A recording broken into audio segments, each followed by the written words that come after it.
Bukod sa traffic, dagdag sakit ng ulo ng mga motorista ang big-time oil price hike. Mamaya na yan. Saksi live si Atina Imperial. Atina!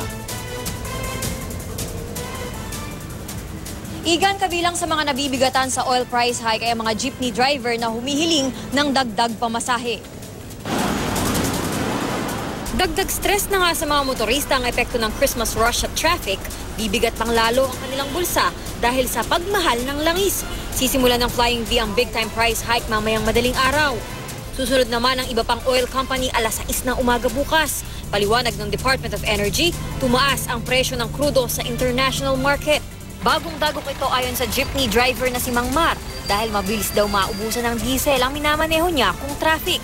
Apektado po talaga yun dahil pati bilihin dala na raw na tataas.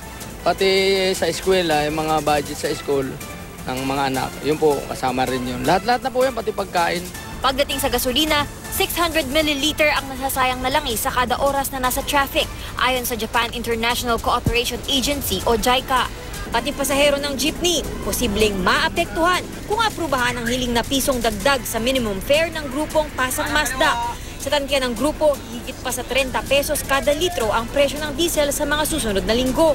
Mataas ang presyo ng spare parts. Manghingi man ng karapatang piso ay nararapat lamang na unawain kami ng ating LTFRB. Basta tataas din yung minimum, tataas din yung pamasahe para hindi naman gano'n ring nalulugi kami sa biyahe. Gusto ng grupo ng dagdag pasahe bago magpasko pero di pa tiyak kung maaaprubahan agad yan dahil may mga public hearing pa. Yung mga senior, wala naman kaming trabaho. 50 na lang ang itaas.